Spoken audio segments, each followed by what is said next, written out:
Sometimes women your age are just tired. By Francesca Estrella. Produced by Edwina Tyrrell. For Divinations magazine. Officially, the condition wasn't influenza, or glandular fever, or COVID-19. It wasn't anemia, or whooping cough, or measles. And no, there was no chance she could be pregnant. Initially, she didn't even notice the infection. A project at work was about to wrap up. Her best blazer and brogues ready for the final presentation, outfit for celebratory drinks saved to a Pinterest board, so she barely paused for breath each morning between yoga flows and overnight oats, and certainly didn't do much each evening after consuming the day's meal delivery kit and completing a crossword. Waking up with a sore throat and sneezing on her way into the office was hay fever, wasn't it? So she necked some antihistamines and saw no reason to slow down. She even hit a new fastest time on her run along the canal, although that was mostly because that one jogger who catcalled young women was tying his shoelaces by a bench, and she knew what would happen if she slowed even a tiny bit. She didn't think to stop and reflect the morning she couldn't stomach breakfast, or the evening she got home from work just after 6 and fell asleep on the couch for 13 hours. It didn't occur to her to seek help when her legs felt funny after sitting in an hour-long meeting, when her manager said, "Pins and needles, eh?" And she chuckled, because chuckling was preferable to saying, "My legs won't move." Even though she absolutely hated both the word chuckle and the action of doing so.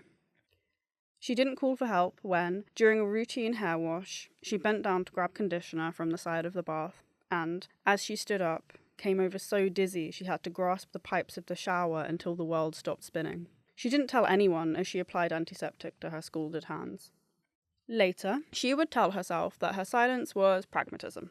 She lived alone, triumphantly, after years of house shares and disgusting kitchens, and her family were all back home. She saw them at Christmas and for birthdays, but when she moved 600 miles away for university and didn't phone home more than once a week, they got the message. The day she realised she might need a bit of help was the day after the final presentation. It went better than well. Of course it did, because she was in charge. Clocking off out of the office after the congratulatory team debrief on Thursday evening, she took a long bubble bath and ate Chinese takeaway in front of a reality TV show. The following evening, after a day of tying up loose ends and saving PowerPoint templates for future use, the team met for drinks in that nice bar off the high street. And, because everyone bought around, she was extremely drunk within an hour. Sobering up before bed with a banana and some supplements, she wasn't 19 anymore. She followed her usual skincare routine and drank a litre of water, curling up with a book even though it was closer to dawn than to midnight, and she had penciled in a park run for Saturday morning. She did not do the park run on Saturday morning. She did not get out of bed.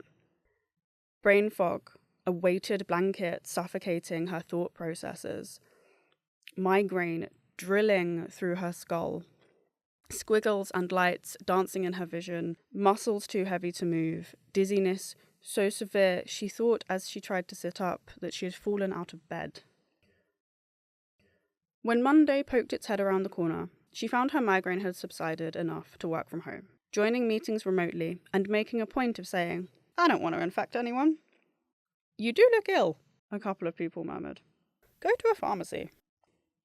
So she did. And she did. And she did. Over-the-counter headache tablets? Useless. Over-the-counter migraine medication? Useless. Brain fog cures? Wait, there aren't any. On her 5th visit to her local chemist in 2 weeks, one of the attending pharmacists was leaving as she pushed through the door and said, "If you're still this ill, you should make a doctor's appointment." "Are you sure?" "Of course." Her appointment was scheduled for 8:30 in the morning. She arrived at 8:15, stopping at the building's entrance to apply hand sanitizer and taking the lift up to her surgery before applying more in reception, where the receptionist barely looked at her before saying, over the sound of the phone ringing, "This surgery has an extremely long waiting list. Are you sure you need this appointment?" She sat as far away from the desk as possible. The GP was 45 minutes late. "Let's do some blood tests. It could be an iron deficiency." Perfectly normal. The doctor wasn't actually looking at her, but at his computer screen. Can we do the tests now? No, you'll have to come back next week. It'll only take 10 minutes. You will have to arrive 30 minutes early. By the time the appointment rolled round, she was no longer sure she was quite safe to drive, so she took the bus, face mask on, just in case, bundled up in cardigans despite summer warmth. She could feel other passengers watching her. Possibly she looked like she was drunk. It certainly took longer than it used to for her to buy a bus ticket and thank the driver. Afterwards, she slumped in a cafe for an overpriced sandwich. She had forgotten that you should eat before a blood test, but everything tasted like cardboard these days, and she hadn't felt hungry in weeks. One of the baristas took their manager aside and said, "I think she's having an episode." The manager replied, "An episode of what?" As it turned out, a B12 deficiency. By now, she worked from home most days, laundry piling up off camera, dishes in the sink, and bin bags by the door. She could no longer remember when rubbish collection happened, and she found increasingly that after beginning a task, she could not remember how to finish it. Living on the 3rd floor probably didn't help. We'll run B12 tests on the regular. Can I book them all in advance? No, we only release appointments every fortnight. How many tests do I need to have? Oh, 2 or 3 over a few months. Is there any help for me in the meantime? Help? With my living situation. I'm not functioning. There's a link to a form on our website. Waiting times are up to 8 weeks for a response. You should know, they have a pretty high criterion. This morning I fainted sitting on the toilet. Did you sustain an injury? No? Then it won't count, I'm afraid. Oh, and the pharmacy could be low on B12 supplements. You might have a bit of a wait for them. Top bosses at work said, "We think you should take time off. You're clearly struggling on the days you're in the office. Can I switch to a permanent home working role? Can I job share? Can I ask my GP to write another letter?" We never actually got the last letter you asked them to send. How long ago had she done a food shop? When did she last change her bed sheets? Why was her hair stiff and oily?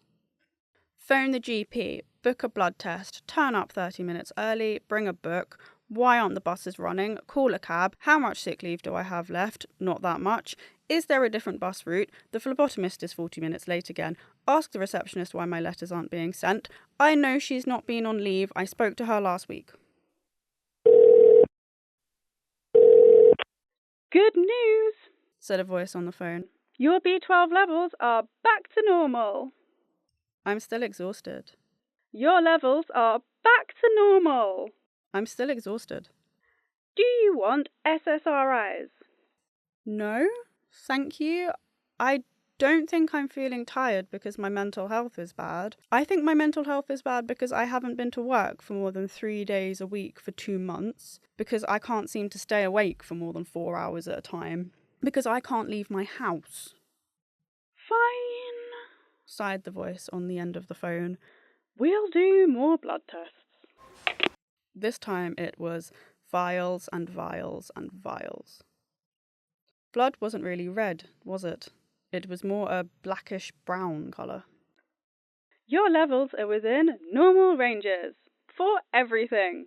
Would you like to see a specialist about a chronic fatigue diagnosis? Yes, of course. The wait is 6 to 14 months. On the day she woke up dead, it took a while to notice. It wasn't until she turned her camera on that she spotted maggots eating their way through a section of her cheekbone. She took the day off. It wasn't until she ate a pack of frozen lamb that she realised she had her appetite back. She thought she might take tomorrow off too. It wasn't until she went for a run along the canal that she realised she was considerably faster than the man who used to catcall her. She left what remained of his corpse in a public bin. A month or so later, the receptionist at the GP surgery was found in a carrier bag near the canal, or part of her was.